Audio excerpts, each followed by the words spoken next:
Bienvenue sur En Aparté, je m'appelle Oriane Emery et je suis ravie de vous inviter dans les coulisses de la création artistique.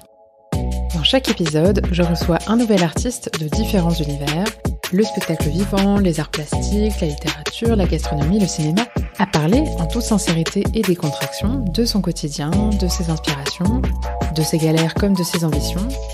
Et j'en profite pour poser tout un tas de questions qui me taraudent sur le moment et qui, je l'espère, vous permettront à votre tour de découvrir des créatrices et créateurs inspirants avec un nouveau regard. Bonne écoute!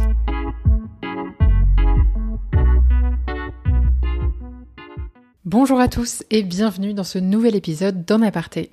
Je l'ai enregistré il y a plus d'1 an. Alors, certes, j'ai pris du retard sur le podcast étant en pleine reconversion professionnelle, mais en le réécoutant, je peux vous assurer que cet épisode est toujours d'actualité.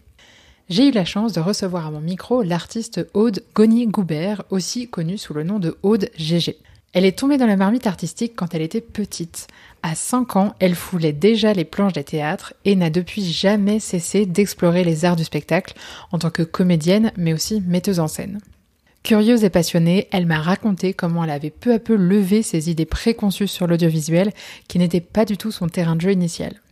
Vous l'avez sans doute vu dans de nombreux sketchs du Palma Show, mais aussi dans la web-série qu'elle a créée, Virago, qui dévoile avec une touche humoristique des portraits de femmes inspirantes et pourtant peu connues qui ont marqué l'histoire. On a parlé d'ambition, de syndrome de l'imposteur et de résilience. Elle m'a aussi raconté comment elle choisissait ses projets et comment elle se préparait en amont des tournages, que ce soit en tant que comédienne ou en tant que réalisatrice. On a parlé de mon sujet préféré, le processus de création, et j'ai beaucoup aimé sa vision des choses sur les contraintes qui peuvent se révéler source d'inspiration et décupler notre créativité. Vous découvrirez aussi dans cet épisode comment on s'est rencontrés, mais je ne vous spoile pas plus et vous laisse découvrir cette nouvelle conversation en aparté. Bonne écoute. Et salut Aude. Coucou Oriane. Merci beaucoup d'avoir accepté mon invitation à venir parler sur En Aparté, malgré ton agenda très rempli. Avec plaisir. C'est vraiment super gentil. Comme je sais qu'on n'a pas beaucoup de temps, je vais essayer d'aller droit au but, comme on se disait. J'ai regardé un petit peu ta biographie et ce que tu avais fait, et on peut dire que tu es tombée dans le monde de l'art, et en particulier du spectacle vivant, quand tu étais petite. Absolument. À 5 ans, si je ne me trompe pas. Est-ce que ça a changé, comment ton rapport à l'art a évolué au cours de ta vie ? Parce qu'au départ, j'imagine que c'était plus un rêve, une passion, et finalement, aujourd'hui, t'en fais ton métier, ton activité. Est-ce que t'as vu une évolution dans... Alors, ce qui n'a pas changé, ce sont mes ambitions. C'est-à-dire que moi, dès l'âge de 5 ans, je savais que je voulais que ce soit mon métier. J'ai jamais eu de doute là-dessus. Enfin, j'ai une espèce de... J'ai même dit à mes parents, à 5 ans, j'arrête l'école et je fais ça. Donc, vraiment, oui, j'étais sûre que c'était ça. Donc, voilà. Bon, finalement, j'ai quand même continué l'école. Ce qui a évolué sont mes certitudes. Mais, je trouve ça bien aussi de se construire sur des certitudes pour se donner un cadre à soi, se donner des bases.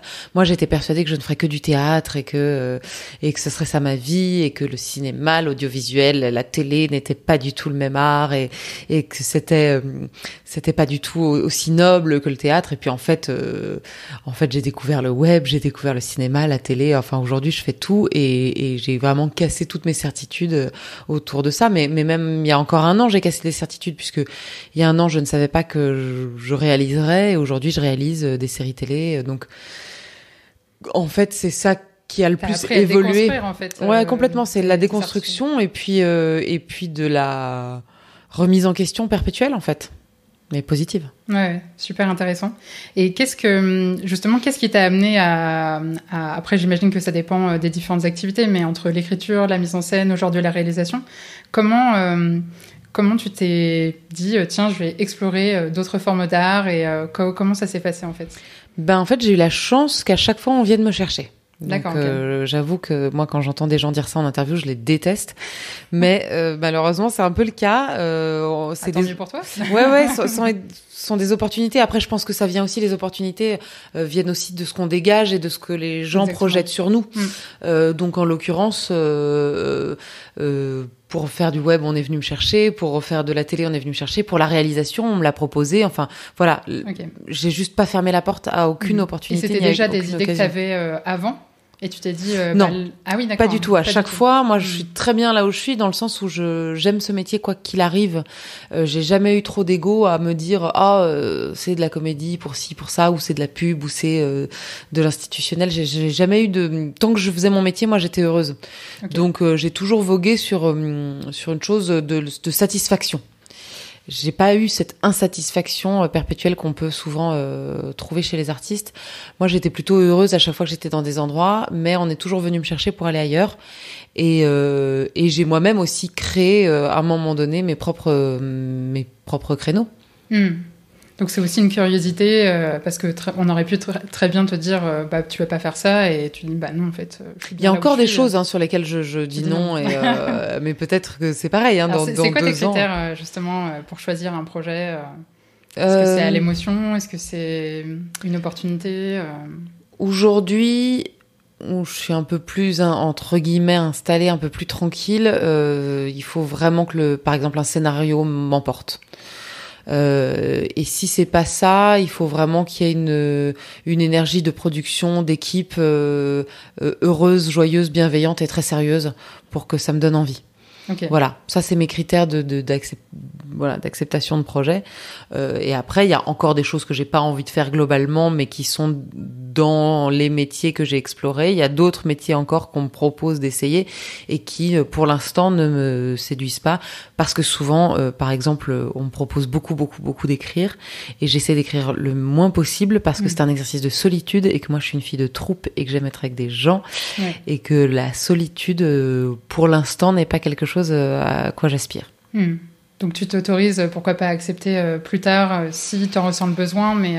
Si j'ai vraiment une idée transcendante, ou un co-auteur, une co-autrice qui me donne vraiment envie sur un projet, mais pour l'instant, je trouve que c'est trop long et trop seul comme exercice. Et j'admire beaucoup les scénaristes qui sont trop peu mis en valeur et représentés en France, parce que c'est un métier vraiment d'abnégation incroyable. Ouais, j'ai interviewé un scénariste d'ailleurs, il en parlait très bien aussi. C'est vraiment un métier passionnant, mais très compliqué en France, je crois, par rapport à d'autres pays. Ouais. Et en plus, aujourd'hui, en France, on demande beaucoup aux réalisateuristes d'écrire. Et moi, je trouve ça bien qu'il y ait des scénaristes d'un côté et quelqu'un qui... Au théâtre, on se pose pas la question, on prend les mots d'un autre et on les met en scène la plupart du temps. Aux États-Unis, on se pose pas la question non plus. En France, il y a toujours un peu ce culte de la personne qui fait tout elle-même, mais en même temps, ça empêche le recul. Donc, moi, j'aime bien rencontrer des scénaristes qui me proposent un projet, et d'un coup, ça éveille plein de cases en moi dont on s'était pas parlé avant, et du coup, on améliore le millefeuille, quoi. On rajoute des couches au millefeuille. Oui, chacun apporte sa pierre et son expertise. Toi, justement, quand on te proposait des projets, t'as jamais eu ce sentiment d'imposture, de te dire en fait j'ai jamais fait ça, j'ai une envie, et si tu crois en moi, why not? Mais bien sûr que si. Je n'ai eu que ça, le syndrome de l'imposteur, mais je pense que ça c'est quelque chose. Je crois que tout le monde lutte contre ça, quoi qu'il arrive. Mais l'avantage, c'est qu'à un moment donné, je crois qu'il y a une petite bascule qui s'établit, qui me fait dire que s'ils sont venus me chercher, tant pis pour eux. Si je me rate, tant pis pour eux. Bon, en général, j'ai quand même l'exigence et la capacité de travail qui fait que ça se passe bien. Mais je suis plus tranquille sur le fait que c'est leur problème. Et justement, est-ce que tu as des manières de te préparer Est-ce que tu as besoin de rencontrer d'autres personnes qui font ce métier-là, ou est-ce que tu te fais plutôt ton intuition et tu te dis voilà, il voulait moi à ce moment-là? Il y a un peu des deux, c'est-à-dire que moi je suis une laborieuse, je suis curieuse, je travaille beaucoup, donc je pose beaucoup de questions. J'aime bien m'abreuver des expériences des autres. D'ailleurs, comme ton podcast le fait, ou comme tous les podcasts que je peux écouter, ce sont souvent des podcasts de témoignages, de vie, de gens qui racontent ce qu'ils font, parce que moi ça me passionne, quels que soient d'ailleurs les métiers, hein, pas du tout, ça peut être à l'opposé de ce que je fais. Donc je pose beaucoup de questions. Je regarde les autres travailler, je demande à plein de gens que je connais, et puis ensuite j'en prends, j'en laisse, et je fais selon ce que je sens être le plus en cohérence avec ce que je suis. Parce que le problème, c'est que si j'écoute un tel qui a fait de telle façon, mais que moi je le sens pas, si je copie-colle, ça ne va pas fonctionner. Ouais, bien sûr. Donc voilà, c'est un mélange d'aller chercher des informations et de les mettre à ma propre sauce. Et donc là, on parle plutôt de l'aspect chercher des informations, mais d'un point de vue inspiration, comment tu t'y prends? Est-ce que tu as des techniques, par exemple, pour ton projet de film? Comment ça s'est passé concrètement? Je crois que je fais ça comme quand je mets en scène au théâtre, c'est-à-dire que je fais avec la matière qu'on m'apporte. Okay. Je prends toutes les contraintes et dès les contraintes, j'en fais un cadre. Voilà. Et c'est peut-être un peu paresseux, je sais pas. C'est quoi, par exemple, les contraintes que tu peux avoir? On va me dire, c'est telle actrice, c'est tel décor et c'est tel jour avec telle contrainte de temps et de costume et de voilà. Je prends toutes les contraintes du plateau et je compose avec ça. Et c'est ça qui fait le film. Après, il y a des choses qu'on décide en amont, il y a des choses qu'on souhaite, mais en fait, ce qu'on souhaite n'est jamais... En tout cas, moi, je suis pas encore arrivée au stade où j'ai exactement ce que je demande quand je demande quelque chose. Okay. Donc, il faut s'adapter perpétuellement, en fait. Donc, ce n'est qu'une somme d'adaptation et de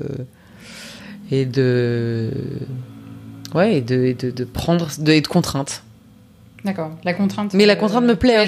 Oui, c'est-à-dire que je dis la contrainte comme si c'était négatif, mais pas du tout. Moi, au contraire, je trouve qu'elle est source. Aussi, elle est source de challenge, parce que avec telle contrainte, comment je vais rendre quand même quelque chose bien, qui me satisfasse, qui soit esthétiquement correct, qui raconte quelque chose. Enfin voilà, donc ça oblige à se bouger. Et ça t'est jamais arrivé d'avoir carte blanche sur quelque chose et du coup te sentir perdu? On n'a jamais carte blanche, c'est faux en fait. On a toujours carte blanche on a toujours carte blanche dans le cadre de quelque chose. Moi, j'ai eu des endroits où j'étais très libre, mais très libre selon plein de critères. Donc en fait, on peut se les créer aussi les contraintes. On peut aussi se dire, je vais faire telle chose, j'en sais rien, dans un plan séquence de nuit. Et puis c'est aussi le fruit de l'imagination et de la création que de se mettre ses propres contraintes. D'accord, ok. Et toi, tu fonctionnes beaucoup à la visualisation, ou est-ce que tu as besoin de noter, faire des moodboards? J'ai beaucoup besoin de baliser les choses en amont. J'essaye de tout dessiner, de tout écrire, de tout expliquer autour de moi en amont, et je vois si on ne comprend pas. Si quelqu'un ne comprend pas, ça veut dire que personne ne comprend. C'est-à-dire que j'ai besoin que les choses que je veux dire soient claires et exprimées pour que ça parle au plus grand nombre. Donc je sais que je suis pas du tout le genre de personne qui arrive, que ce soit en actrice ou en réalisatrice, j'arrive pas sur le plateau en me disant je vais voir ce qui vient. Non, pas du tout. Je travaille vraiment beaucoup en écrivant, en parlant, en couchant sur le papier et en balisant au maximum. Et par exemple, s'il s'agit d'un découpage technique pour un film, je vais écrire chaque plan et chaque emplacement de caméra que je vais dessiner. Okay. Et puis si d'un coup le décor s'effondre le jour J, eh bien c'est pas grave, parce que le plan, j'en aurais tellement parlé avec d'autres gens, je l'aurais tellement expliqué qu'on pourra le recréer ailleurs. C'est pas grave, j'aurai l'intention de ce que je veux faire. Ah, c'est hyper intéressant. Du coup, quand tu fais toute cette préparation-là, tu challenges beaucoup avec d'autres, ou tu préfères être fidèle à ta seule vision? Je travaille en équipe. Ouais, tu travailles. J'aime bien travailler en équipe. J'aime qu'on me remette en question. J'aime qu'on me propose des choses, mieux. J'aime aussi faire des choix. Donc c'est bien aussi de se laisser proposer des choses avec lesquelles on n'est pas d'accord. Et tu travailles avec qui dans ces cas-là? Alors, les scénaristes ou... en tant qu'actrice, c'est vraiment avec le réalisateur ou la réalisatrice, où vraiment on va proposer des choses, se contredire, en discuter en amont et sur le plateau. Et en réalisatrice, c'est vraiment avec le chef opérateur. En l'occurrence, moi, c'est un homme, donc c'est un chef opérateur. Donc, les assistantes réalisatrices qui en général m'accompagnent, ou les scripts. Voilà. Donc moi, je travaille vraiment avec toute l'équipe, ce qu'on appelle l'équipe mise en scène. Et avec eux, je vais vraiment discuter de chaque plan bien en amont et voir les réactions. Si les gens me suivent, si les gens me comprennent, si les gens me proposent d'autres choses, si les gens parfois me contredisent, mais je dis non, j'en suis sûre. Ok. Voilà, c'est fait de travail d'équipe, et puis parfois c'est toi qui tranche c'est le leadership, c'est qu'on est obligé d'être quand même le capitaine du bateau. Donc pour que tout le monde rame dans le même sens, il faut aussi donner une direction. Donc on peut aussi de temps en temps faire une pause et se dire bon, qu'est-ce qu'on fait, est-ce qu'on rame tous au même rythme, etc. Mais globalement, c'est à moi de donner la direction. Donc il faut trancher à un moment donné. Tout ça tant que c'est fait en bonne entente et en bienveillance, quoi. Est-ce que t'as, dans ton rapport, dans ta vie artistique, j'imagine que tu as dû surmonter certaines difficultés. Est-ce que tu voudrais parler de certaines et comment tu les as surmontées? Est-ce que c'était d'un point de vue artistique, d'un point de vue humain? Oui, évidemment. Qui n'a pas de difficultés dans ces métiers qui sont très durs et plein d'ego. Donc oui, j'ai eu des grosses difficultés humaines, artistiques, des grands moments où j'ai voulu arrêter ce métier. Ah oui, carrément. Ah oui, franchement, mais je pense que, il y a peu de gens. À quel moment tu t'es dit ça, par exemple? Oh après des ruptures professionnelles très dures ou des trahisons. Des trahisons. Ah oui, des vraies trahisons. J'ai vraiment voulu arrêter totalement ce métier.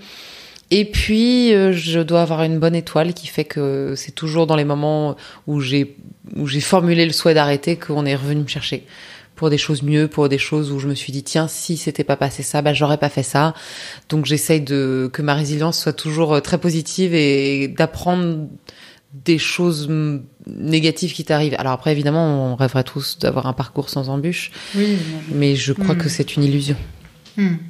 Est-ce que justement de ces embûches-là et des difficultés d'un point de vue humain, tu as pu en tirer peut-être des leçons et est-ce que ça te fait avoir d'autres rapports ou est-ce que tu te protèges d'une certaine manière de certaines choses qui peuvent arriver parce que tu les as déjà vécues avant? C'est certain que je me protège beaucoup plus qu'avant. Ouais. Mais bon, je pense que c'est lié à l'âge aussi. On se protège moins à 20 ans qu'à 30. Enfin voilà, je me protège beaucoup plus. Je me fais beaucoup plus confiance et je me fie à mon intuition. Donc je sais plus rapidement identifier les gens toxiques et les fuir dans ce métier. T'arrives bien à le faire, ça? Parce que parfois, on voudrait tous l'éviter, mais ça nous échappe. Oui, parfois ça nous échappe, mais j'avoue que maintenant, il y a quand même des gros indices qui me font mettre tous les warnings. Ouais, tous les warnings sont en éveil. Donc voilà, je fais plus attention, je suis plus blindée et je suis aussi moins influençable et moins je sais plus exactement ce que je veux, ce que je ne veux pas, et puis il faut écouter, c'est un peu mièvre ce que je veux dire, mais écouter son corps, c'est-à-dire que moi quand je lis un scénar et que d'un coup ça me donne un peu mal au bide ou à l'estomac, c'est que je sais que j'ai pas envie de le faire mais que je l'ai pas formulé, que j'ose pas le formuler, que j'ai pas osé dire non, mais voilà.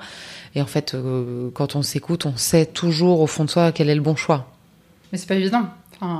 Non, mais je pense son intuition. Non, parce que c'est pas confortable. Ouais.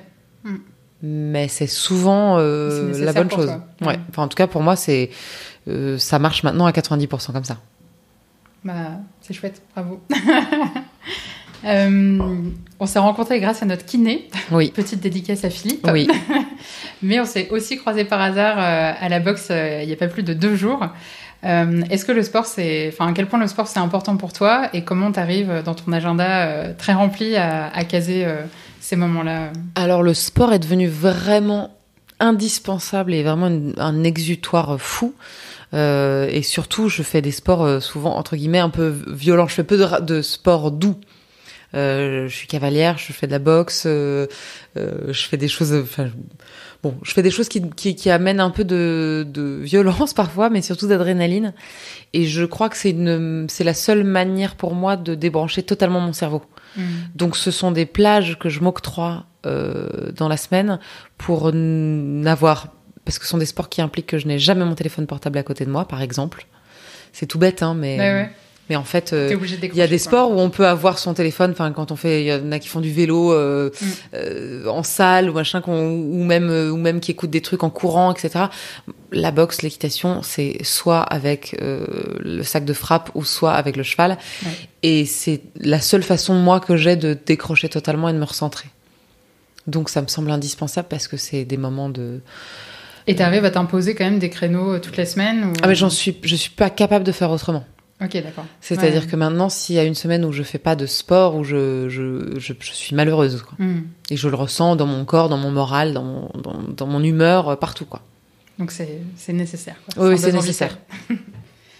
Même si, comme tout le monde, j'aime pas transpirer et j'aime pas me faire du mal, mais ouais, on sent tellement bien après. On sent, ouais, et encore, même non, parfois c'est juste un besoin de me dire que j'ai frappé dans quelque chose, où j'ai décroché, où j'ai mobilisé mon attention sur toute autre chose que ma vie, mon quotidien ou mon travail. Ça, c'est une bonne question. Pour moi, une journée idéale, c'est une journée qui ne ressemble pas à la veille. Donc, il n'y a pas de journée idéale parce que je fais vraiment un métier justement où chaque jour est totalement différent. Et donc, il y a la journée idéale je pars de chez moi, je vais tourner, je passe une excellente journée de tournage, je rentre chez moi et je ne fais rien. Et il y a la journée où tout est libre et je vais monter à cheval, lire, refaire une sieste, sortir le soir. Enfin voilà, j'ai pas de journée idéale. Ce qui est sûr, c'est qu'il y a un moment dans chaque journée qui nous permet d'avoir une petite satisfaction, c'est pas mal. Et tu arrives justement à te remémorer ces petits moments de gratitude, comme on aime les appeler en ce moment ou En tout cas, j'essaie de m'en créer au moins un par jour. Ok. Voilà, mais c'est des trucs idiots. Tout à l'heure, j'ai été faire un sac de chaussures que je ne mettais plus et qui sont en bon état pour aller les donner à une asso, et j'étais contente. Je me suis dit, tiens, c'est un truc que j'ai fait aujourd'hui qui est intéressant. Voilà. Et ça t'arrive d'arriver le soir en disant cette journée était vraiment naze, quoi. Ah bah, comme tout le monde. Ouais. Il y a des journées bien pourries. Et quel est ton remède aux journées bien pourries? Aller me coucher. Ça ira mieux demain. Ouais. Je crois qu'il faut pas lutter non plus parfois. Ça fait aussi partie du lâcher prise. Exactement. De laisser voilà, tant pis. Et puis évidemment, il y a des journées de l'enfer, mais on peut aussi en rire, une journée de l'enfer, et on peut aussi se dire que en même temps, une journée de l'enfer, il y a pas non plus tout le monde vit pire, quoi. Il n'y a pas mort d'homme. Non. Enfin, si c'est une journée, s'il n'y a pas mort d'homme dans cette journée d'enfer, parce que là vraiment sinon c'est compliqué. J'ai entendu aussi dans un podcast que tu te fixais tous les ans 3 objectifs de choses que tu n'avais jamais faites les années précédentes. C'était pré-pandémie probablement ce podcast. Possiblement. Mais ceci étant, ça tient toujours. C'est quoi tes objectifs de cette année Alors le problème c'est que je les dis pas avant. Okay. Je les dis après, parce que comme ça, si je les réalisais, je suis bien, et si je les ai pas réalisés, je culpabilise pas. Ok. Donc en général, je les verbalise plutôt après.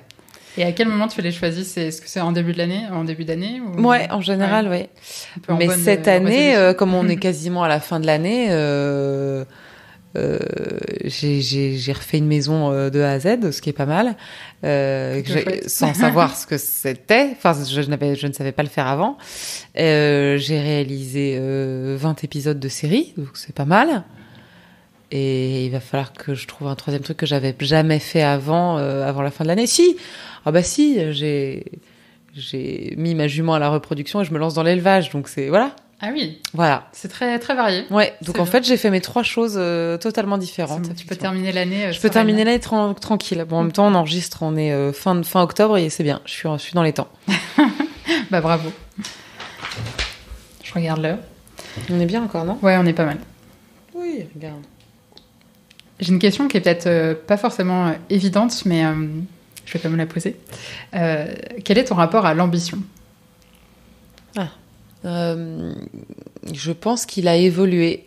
Je pense que j'en ai plus qu'avant parce que j'ai ouvert le champ des possibles. Avant, comme je te dis, j'étais dans une satisfaction, donc finalement un contentement. Aujourd'hui, aujourd'hui, je vois les portes qui me sont ouvertes et je vois ce que je peux monter comme marche. Donc, j'ai une ambition je dirais pas dévorante parce que c'est un côté un peu négatif, mais oui, j'ai l'ambition en tout cas de continuer à me challenger parce que sinon je m'ennuierais. C'est plus un rapport à l'hyperactivité et à pas envie de stagner dans ce que je fais. Et pour toi, pourquoi tu penses qu'une ambition dévorante, ça serait négatif? Non, mais parce que c'est parce qu'en ce moment il y a la série Succession, donc évidemment quand je pense à ambition dévorante, je pense à Succession, et donc c'est un peu flippant. D'accord, ok. Et c'est quoi du coup tes rêves encore inassouvis, mais que tu gardes dans un coin de ta tête? Oh, j'en ai plein, mais c'est pareil, si je l'ai dit et qu'ils se réalisent pas, je serais triste. Ça peut être aussi un appel. Non, je crois qu'il y a encore plein de rôles que j'ai pas joués et dans lesquels j'ai envie qu'on se projette pour m'engager, voilà. Quel type de rôle, par exemple? J'ai envie d'aller beaucoup plus sur du drame, de faire moins de comédie, de faire plus de choses d'action, de films d'action et séries d'action. Et en plus, je m'entraîne pour, donc voilà, je sais que physiquement, je pourrais suivre. Peut-être plus des rôles que j'aurais vraiment envie d'incarner. Et qu'est-ce qui t'amène sur ces terrains-là Parce que c'est nouveau, que tu n'as jamais fait? Parce que j'ai beaucoup exploré la comédie et que on m'a beaucoup engagé pour de la comédie. On se projette encore beaucoup dans la comédie sur moi, et donc j'ai envie d'explorer d'autres terrains qui vont me paraître moins alors, facile, c'est pas le terme, mais disons d'avoir moins l'impression de rentrer dans des pantoufles, quoi. C'est toujours sortir de sa zone de confort, c'est important. Ouais, même si j'aime pas trop cette idée de sortir de sa zone de confort, parce qu'on est bien aussi dans sa zone de confort, c'est bien aussi d'y rester. Je trouve que c'est encore une injonction, en fait, de sortir de sa zone de confort, qui est... l'élargir, c'est vrai. Ouais, l'élargir, disons. Voilà, l'élargir, je trouve ça plus juste. Ouais. Parce que sortir, c'est difficile, c'est violent. Plein de gens qui n'ont pas envie ou qui peuvent pas, Donc j'aime pas trop cette injonction. Par contre, l'élargir, c'est chouette. En tout cas, essayer d'explorer. Et puis, c'est pas grave de revenir à des choses qui nous rassurent. Donc, dans l'idéal, ce serait un équilibre entre des choses plus rassurantes, type comédie, et explorer des nouveaux genres. Oui, non, mais en fait, la vérité, la vraie réponse, c'est de faire le plus de choses différentes possible. Ne pas répéter les expériences, ça m'arrive de lire des scénarios et de me dire, j'ai déjà joué ça 4 fois. Voilà, c'est que ça change tout le temps.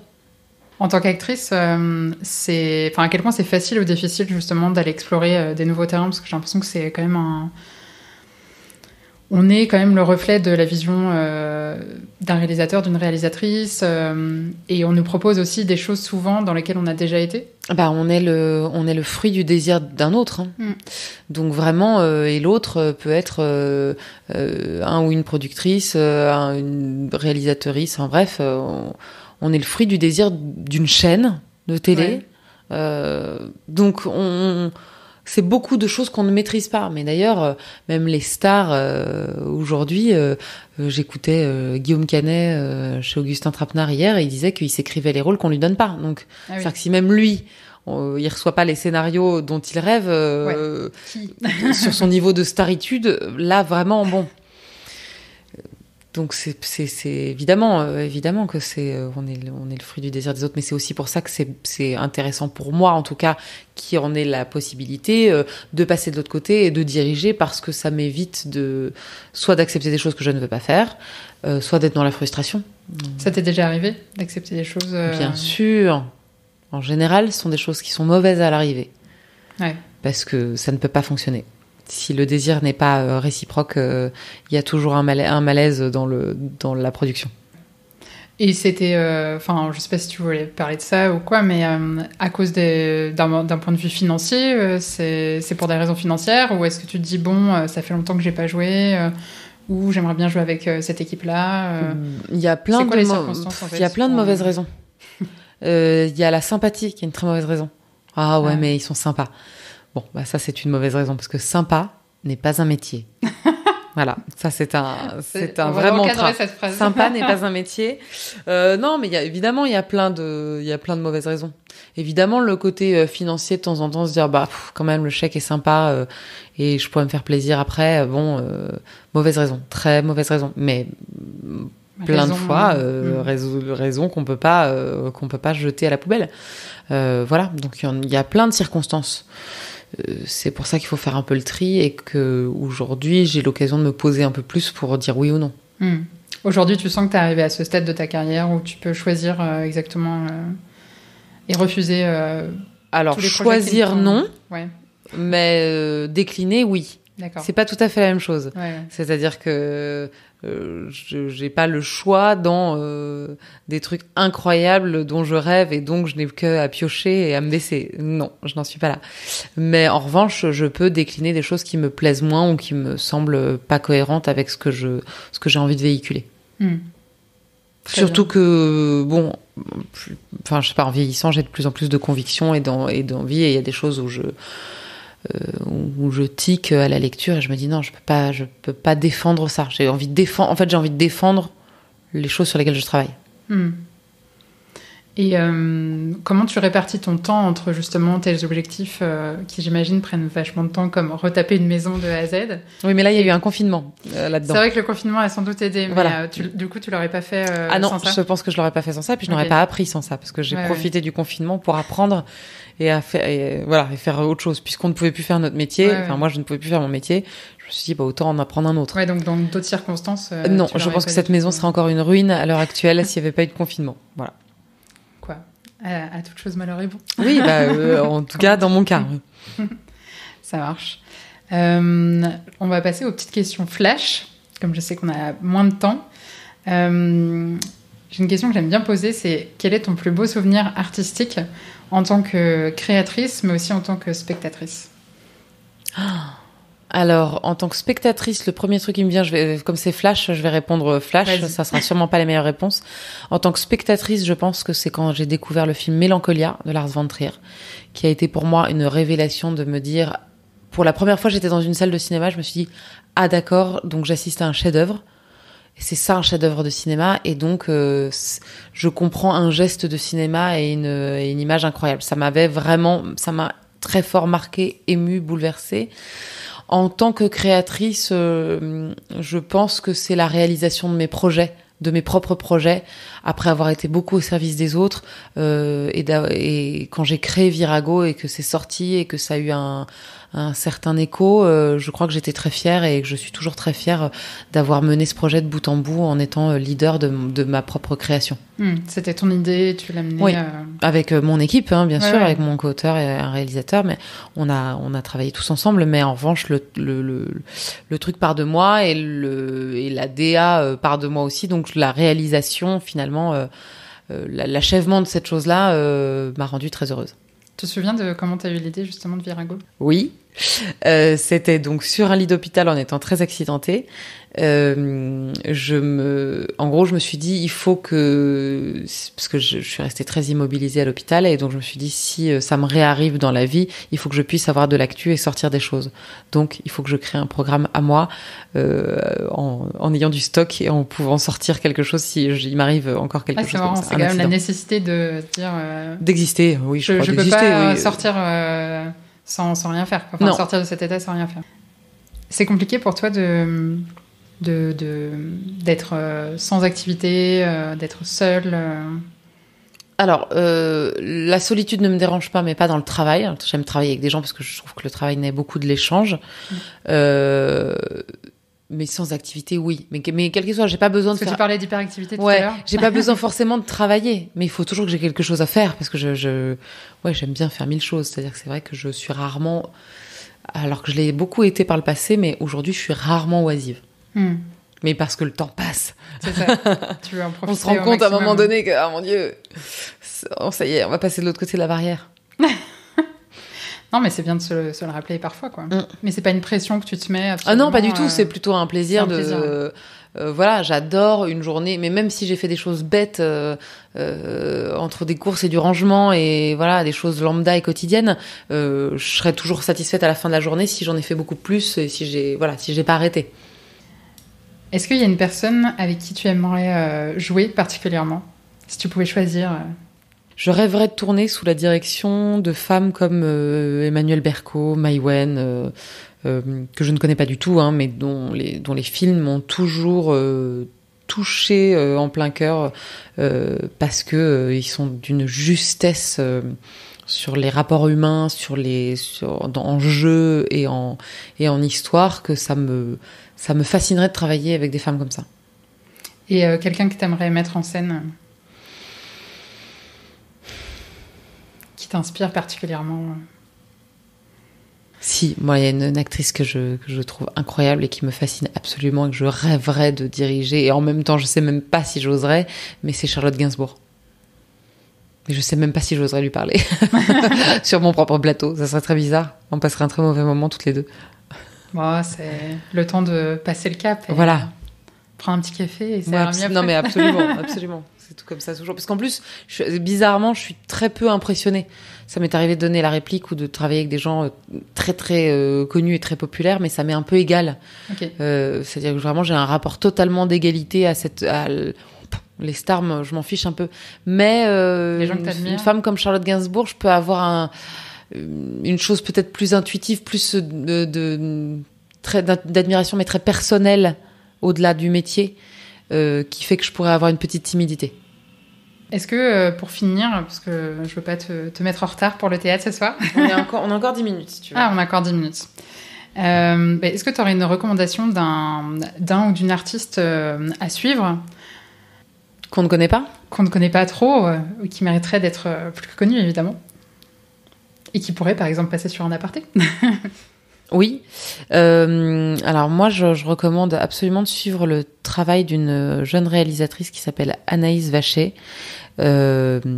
qui vient de rafler plein de choses avec un court-métrage qui, je pense, est trouvable sur YouTube, qui s'appelle La femme accordéon. Qui est absolument incroyable. Et tout ce qu'elle fait, elle a plusieurs courts-métrages sur YouTube. Tout ce qu'elle fait a vraiment une direction artistique, une pensée de cinéma et un geste très précis, un univers bien à elle. Et je pense que ça fait partie des réalisatrices qui vont exploser dans ces prochaines années. Et je lui souhaite parce que c'est un travail tellement précis et complet et complexe que je la trouve passionnante. Qu'est-ce qui t'a ému dans ce court-métrage particulièrement ? Je pense que on voit beaucoup de courts-métrages. En plus, j'ai été beaucoup jury dans des festivals de courts-métrages où souvent on retrouve les mêmes formes, qu'elles soient soit poétiques, soit politiques, et en fait, Anaïs Vacher fait du genre. Mais du genre qu'on n'a pas vu ailleurs. Donc vraiment, il y a quelque chose qui sort du lot, foncièrement.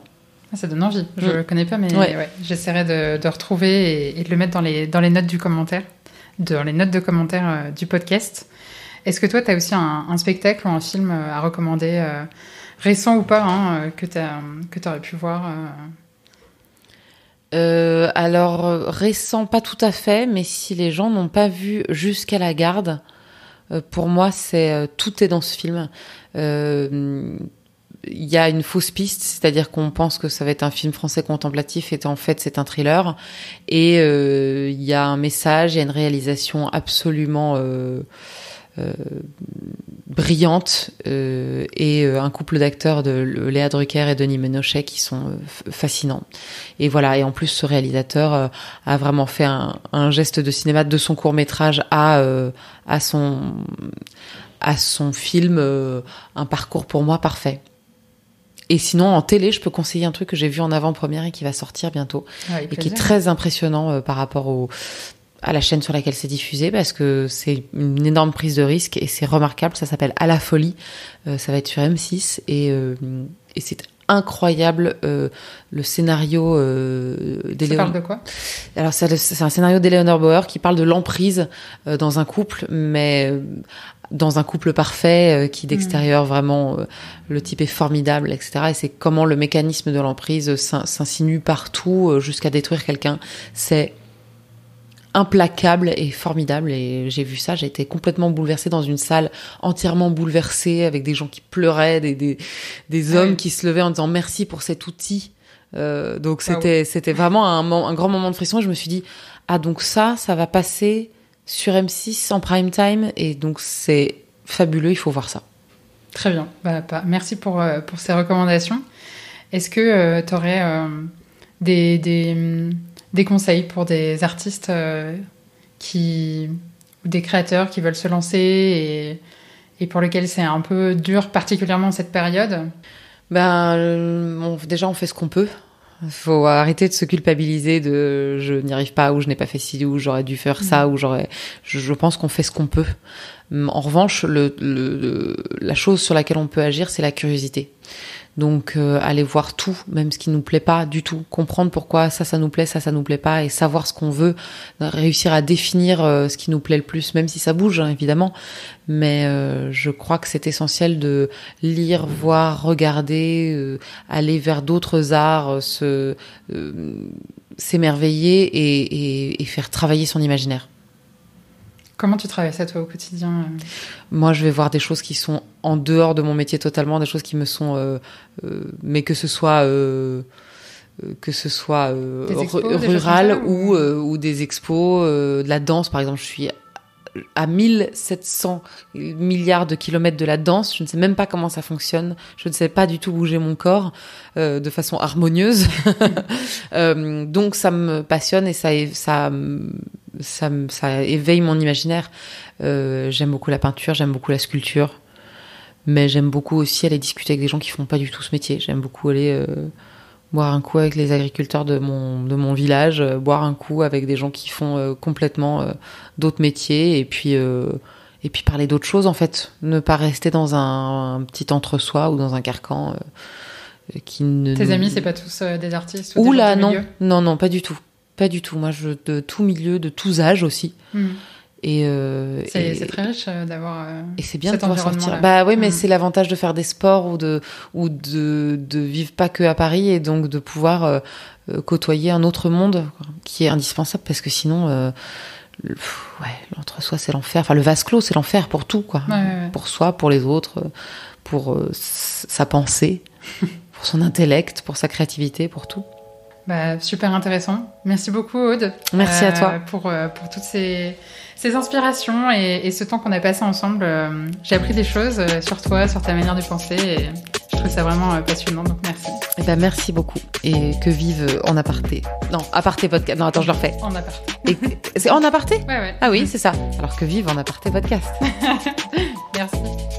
Et voilà, c'est fini pour aujourd'hui. Un grand merci à notre kiné Philippe qui nous a sauvés sur le plan physique, mais a aussi et surtout permis cette jolie rencontre. Retrouvez Aude sur sa chaîne YouTube, mais aussi sur Instagram. Tous les liens se trouvent en description du podcast. Si vous avez écouté jusqu'ici, j'imagine que vous avez apprécié cet épisode, alors n'hésitez pas à lui laisser 5 étoiles sur les applications Spotify et Apple Podcast, et pourquoi pas un petit commentaire, ça fait super plaisir d'avoir vos retours. Merci beaucoup pour votre écoute et à très bientôt pour de nouvelles conversations en aparté.